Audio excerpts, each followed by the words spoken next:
শীতকাল মানেই পিঠাপুলির উৎসব, আর বাঙালির তো পিঠা না হলে চলেই না।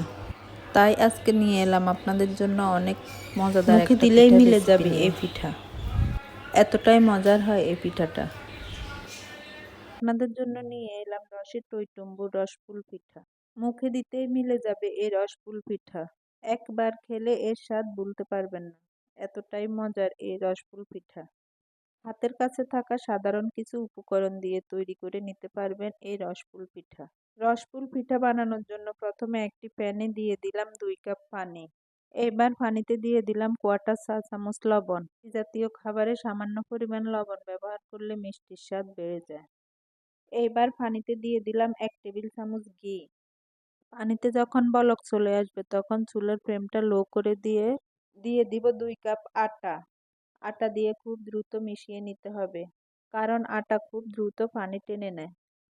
আটাগুলো খুব ভালোভাবে মিশিয়ে নিতে হবে। সবকিছু ভালোভাবে মেশানো হয়ে গেলে চুলা থেকে নামিয়ে একটা বাটিতে নিয়ে নেব। চুলা থেকে নামিয়ে গরম থাকা অবস্থায় আটাটাকে খুব ভালোভাবে মথে নিতে হবে, তাহলে ডোটা খুব বেশি সফট হবে। এবার আরও 1 টেবিল চামচ ঘি ব্যবহার করব। ঘি ব্যবহার করলে পিঠার স্বাদটা বেড়ে যায়। ঘি দিয়ে আবারও ভালোভাবে ডোটাকে মেখে নিব। ডোটা ভালো করে মেখে নেওয়া হয়ে গেলে 10 মিনিটের জন্য রেস্টে রেখে দিব। এরই ফাঁকে আমরা রসপুল পিঠার পুরটা রেডি করে নিব। একটি প্যানের মধ্যে 1.5 কাপ নারকেল কোরানো দিয়ে দিব। 1.5 কাপ খেজুরের গুড় দিয়ে দিব। এবার চুলার হাই হিটে গুড় আর নারকেলটাকে রান্না করতে থাকবো। প্রথম অবস্থায় গুড়টা গলে পাতলা হয়ে আসবে। মিশ্রণটা রান্না করতে করতে ঝরঝরা হয়ে গেলে চুলা থেকে নামিয়ে নেব। ভিজা থাকতে নামালে পরবর্তীতে পিঠাগুলো বানাতে অসুবিধা হবে। মিশ্রণটা যখন রান্না করতে করতে ঝরঝরা হয়ে যাবে তখনই চুলা থেকে নামিয়ে নিতে হবে। একটা বাটির মধ্যে মিশ্রণটা নিয়ে রেখে দিব ঠান্ডা হওয়ার জন্য। এইবার আমরা তৈরি করে রাখা ডো থেকে ছোট ছোট লেচি কেটে নিব। পিঠাগুলো তৈরি করার জন্য আগে থেকে একটি চিরুনি ধুয়ে মুছে পরিষ্কার করে নিয়েছি। এবার একটি পিঠার ডো চিরুনির উপর রেখে হাতের সাহায্যে চেপে চেপে চ্যাপ্টা করে নিব। খুবই আলতো হাতে ডোটাকে চ্যাপ্টা করতে হবে। এবার নারকেল আর গুড়ের মিশ্রণটাকে রোলের মতো করে ডোয়ের মাঝখানে দিয়ে দিব। এবার পিঠাটাকে রোল করে নিব। আপনারা দেখেই বুঝতে পারতেছেন আমি কিভাবে করেছি। পিঠাটি রোল করা হয়ে গেলে পিঠাটির 2 সাইড আঙ্গুলের সাহায্যে সিল করে নিব। আমি আরেকটি পিঠা আপনাদের বানিয়ে দেখাচ্ছি।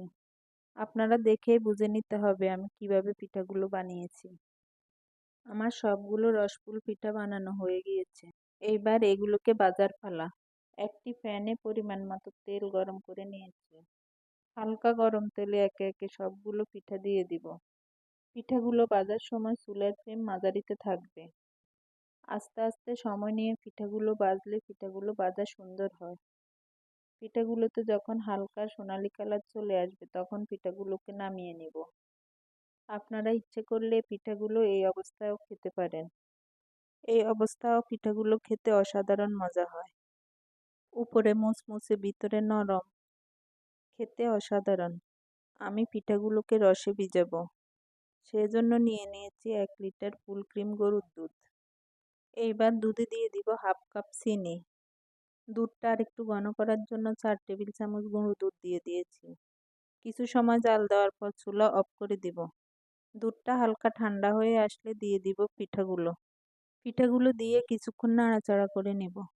1 ঘন্টা পিঠাগুলো রেস্টে রেখে দিব। 1 ঘন্টা পর পিঠাগুলো রসে টইটুম্বুর হয়ে ফুলে দ্বিগুণ হয়ে যাবে। যেই পিঠাগুলো দেখতে এত সুন্দর, খেতে তো মজা হবেই।